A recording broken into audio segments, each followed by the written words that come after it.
வணக்கம். இன்றைய மாவட்ட செய்திகள்.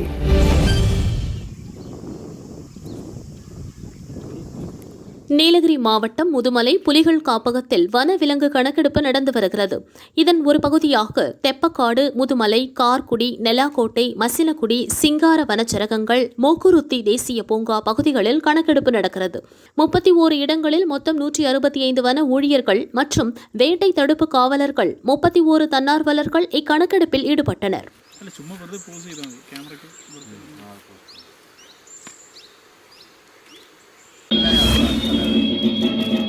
சிவகங்கை மாவட்டம் காரைக்குடி அழகப்பா பல்கலையில் 34வது பட்டமளிப்பு விழா நடந்தது.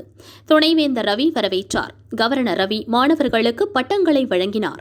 மொத்தம் 40,414 பேருக்கு பட்டம் வழங்கப்படுகிறது. இதில் முனைவர் படிப்பு முடித்த 164 பேருக்கும், பல்கலை ரேங்க் எடுத்த 184 பேருக்கும் கவர்னர் பட்டம் வழங்கினார். சென்னை ஐஐடி இயக்குநர் காமகோடி, பல்கலை பதிவாளர் செந்தில்ராஜன், தேர்வாணையர் ஜோதி பாசு மற்றும் நிர்வாகிகள் பங்கேற்றனர். இவ்விழாவை அமைச்சர் ராஜகண்ணப்பன் புறக்கணித்தார்.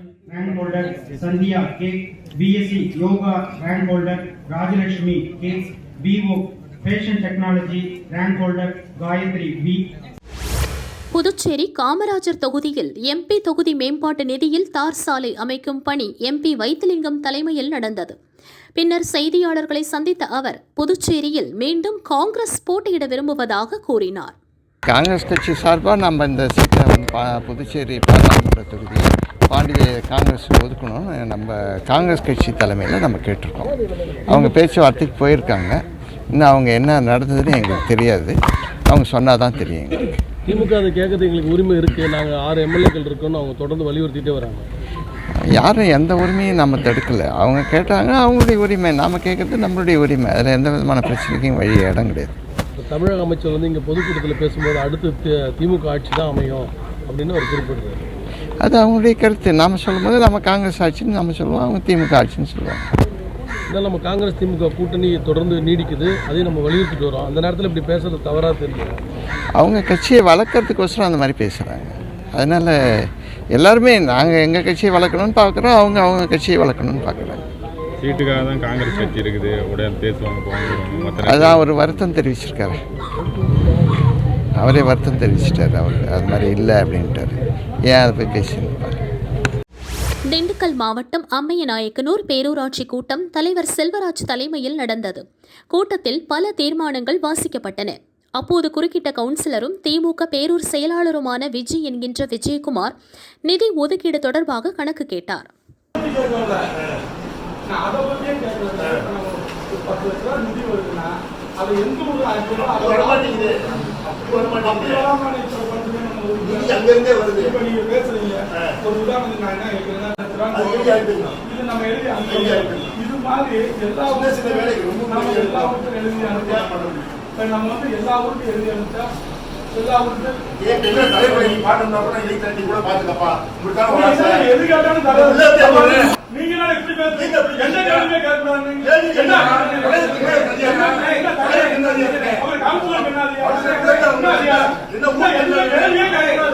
இதனால் செல்வராஜ், விஜயகுமார் இடையே நேரடியாக வாக்குவாதம் ஏற்பட்டது.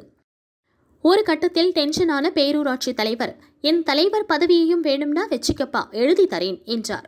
இதனால் இன்னும் வாக்குவாதம் முற்றியது.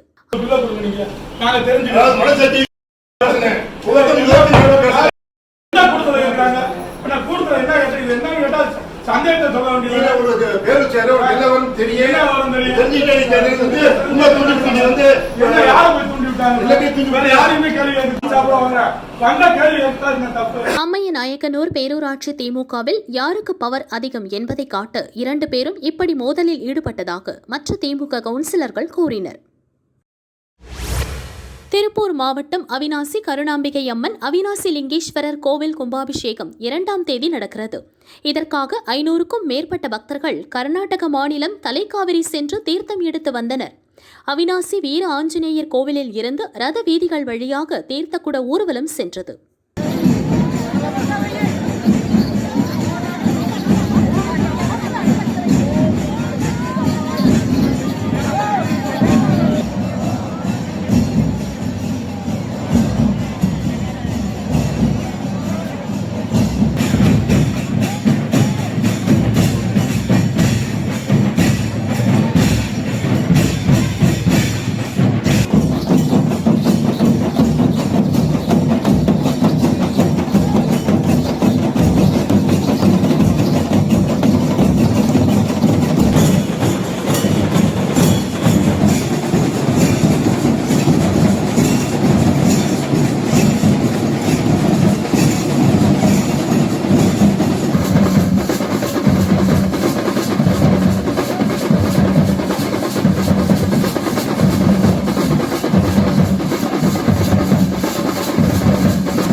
தலைக்காவேரியிலிருந்து வந்த நம்ம தீர்த்தம் மட்டும்தான் வரணும். வீர தீர்த்த மகால் மங்கள ரோட்ல ரோட்டரி மகால் இருக்கு, அங்க உணவு ஏற்பாடு பண்ணிருக்கு, அங்க போய்க்குங்க.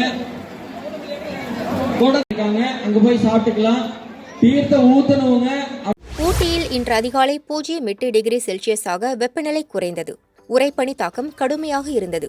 தாவரவியல் பூங்கா, குதிரை பந்தய மைதானம், படகு இல்லம், தலைக்குந்தா, லவ்டேல் உள்ளிட்ட பகுதிகளில் பச்சை புல்வெளியை உறைபனி மூடியது.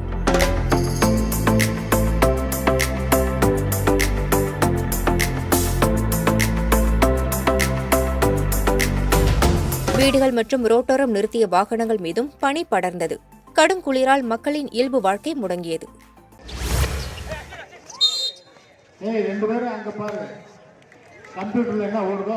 தேனி மாவட்டம் போடிநாயக்கனூரில் போடி கூடைப்பந்தாட்ட கழகம் சார்பில் மாநில கூடைப்பந்து போட்டி நடந்தது. சென்னை, கோவை, மதுரை உட்பட 24 அணிகள் பங்கேற்றன. நாக் அவுட் முறையில் போட்டிகள் நடந்தன. இறுதிப் போட்டியில் STAD அணியும் சென்னை SRM அணியும் மோதின.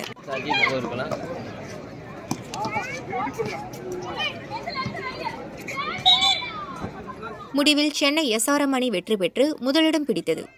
STAD அணி 2ஆம் இடமும், ரைசிங் ஸ்டார் சென்னை அணி 3ஆம் இடமும் பிடித்தன. இந்த அணிகளுக்கு கோப்பை மற்றும் ரொக்க பரிசு வழங்கப்பட்டது. கர்நாடக மாநிலம் பெங்களூரைச் சேர்ந்த 5 பேர் காரில் ஊட்டிக்கு சுற்றுலா வந்தனர். டூர் முடிந்து மீண்டும் ஊருக்கு புறப்பட்டனர். கூடலூரில் டிராஃபிக் ஜாம் ஆனது. மாற்று வழியில் செல்லலாம் என நினைத்து கூகுள் மேப்பை பயன்படுத்தினர். தலைமை தபால் நிலையம் அருகே கூகுள் மேப் காட்டிய ரூட்டில் சென்றபோது திடீரென சிமெண்ட் ரோடு வந்தது. அதிலும் கார் பயணத்தை தொடர்ந்தது. அடுத்த சில வினாடிகளில் ரோட்டில் படிக்கட்டுகள் இருப்பதை பார்த்து டிரைவர் அதிர்ச்சி அடைந்தார். கனப்பொழுதில் படிக்கட்டுகளில் கார் பாய்ந்தது. சுதாரித்த டிரைவர் உடனே பிரேக் பிடித்து காரை நிறுத்தினார். கார் அந்தரத்தில் நின்றது. 5 பேரும் சாதுரியமாக இறங்கி உயிர் தப்பினர். அப்பகுதி மக்கள் சிமெண்ட் கற்களை போட்டு காரை மீட்டனர். இந்த சம்பவத்தால் அங்கு சிறிது நேரம் பரபரப்பு ஏற்பட்டது.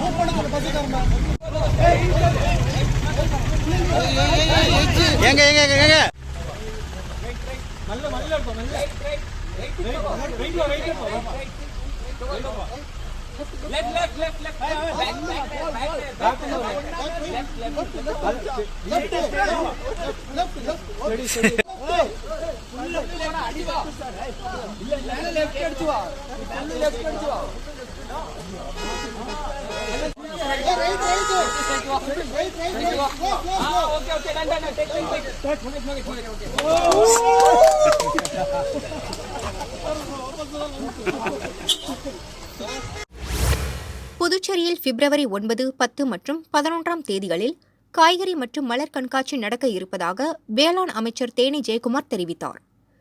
கேரளா, கர்நாடகா உள்ளிட்ட பல பகுதிகளில் இருந்து சிறப்பு வாய்ந்த செடி, கொடி, மரக்கன்று, மூலிகை வகைகளும் மற்றும் 50,000 பூக்களும் காட்சிப்படுத்தப்படும் என்றார். சென்ற வருடம் AFT திடலிலே நடைபெற்ற மலர் கண்காட்சியை போல் இந்த வருடம் பொட்டானிக்கல் கார்டன் தாவர பூங்காவில் இந்த வருடம் 11 11ஆம் தேதி வரைக்கும் அடுத்த மாதம் பிப்ரவரி மாதம் நடைபெற உள்ளது.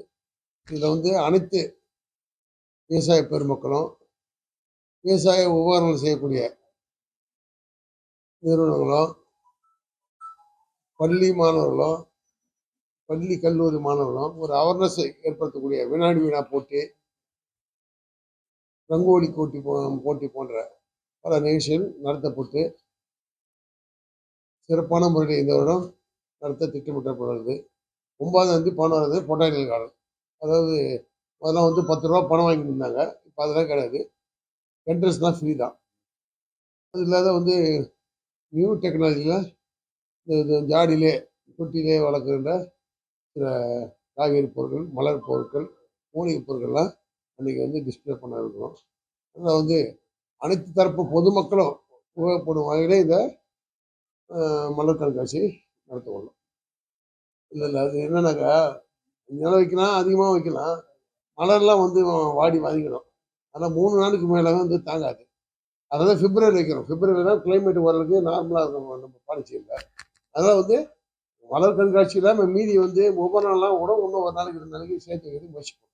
மாணவர்களுக்கு லேப்டாப் வழங்கியதில் புதுச்சேரி அரசு ஊழல் செய்ததாகவும் அதில் கவர்னருக்கு தொடர்பு இருப்பதாகவும் எதிர்க்கட்சிகள் குற்றம் சாட்டின. இதற்கு காட்டமுடன் கவர்னர் தமிழிசை பதிலளித்தார். குழந்தைங்களுக்கு நல்லது செய்யணும்னு செஞ்சுருக்கோம், அவ்வளோதான். என்னை பொறுத்த வரைக்கும் எந்த தொடர்பும் கிடையாது. வந்து கேட்க சொல்லுங்கள் என்கிட்ட. எனக்கு இந்த பணத்தை பற்றி மாத்திரம் என்கிட்ட பேசினா ரொம்ப கோவம் வரும் எனக்கு.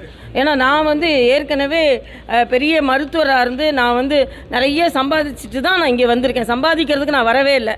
அதனால் இந்த விஷயத்தில் எனக்கு எதாவது சொன்னால் ரொம்ப கோவம் வரும். அதனால் சும்மா விசாரணை இல்லாமல் எந்த அடிப்படை ஆதாரமும் இல்லாமல் சும்மா குற்றம் சாட்ட வேணாம்னு சொல்லுங்கள் அவங்கள. குழந்தைங்களுக்கு சரி, அவர் சவால் விட்டுட்டே இருக்கட்டும், பார்க்கலாம். புதுச்சேரி அரசு மருத்துவமனையில காவலர்கள் தரையில அமர்ந்து சிகிச்சை பெற்றாங்க 2 நாளுக்கு முன்னாடி. இதை எப்படி பாக்குறீங்க? ஆக்சுவலா நீங்க ஆய்வு பண்ணும்போது MRI ஸ்கேன் கூட இல்ல, ஆய்வு பண்ணி 1.5 வருஷத்துக்கு மேல நான் என்னன்னு கேட்கல. அப்படி இருக்காது, நான் என்னன்னு கேட்கறேன். இல்ல மேடம், ஒரு காவலருக்கே இந்த நிலைமைனா பொதுமக்கள் என்னன்னா காவலருக்கு இல்லை, எல்லா நோயாளிகளும் ஈக்குவலா தான் ட்ரீட் பண்ணப்படணும். ஈக்குவலாக தான் ட்ரீட்மெண்ட்டும் இருக்கணும். அதனால என்ன நான் கேட்குறேன். நீலகிரி மாவட்டம் குன்னூர் அருவங்காடு ரயில் நிலையம் அருகே தண்ணீர் குடிக்க வந்த காட்டெருமை குட்டி ஓடையில் சிக்கியது. நகர முடியாமல் இரவு முழுவதும் உறைபனியில் தவித்தது. அதனை பார்த்த மக்கள் வனத்துறைக்கு தகவல் தெரிவித்தனர். காட்டெருமை குட்டியை வனத்துறையினர் மீட்டனர். ஆனால் உறைபனியில் சிக்கி தவித்ததால் நடக்க முடியவில்லை. உடனே நெருப்பு மூட்டி காட்டெருமை குட்டியை குளிர்காய செய்தனர். கால்நடை மருத்துவரும் சிகிச்சை அளித்தார். ஆனாலும் பலன் கிடைக்கவில்லை. பரிதாபமாக காட்டெருமை குட்டி இறந்தது.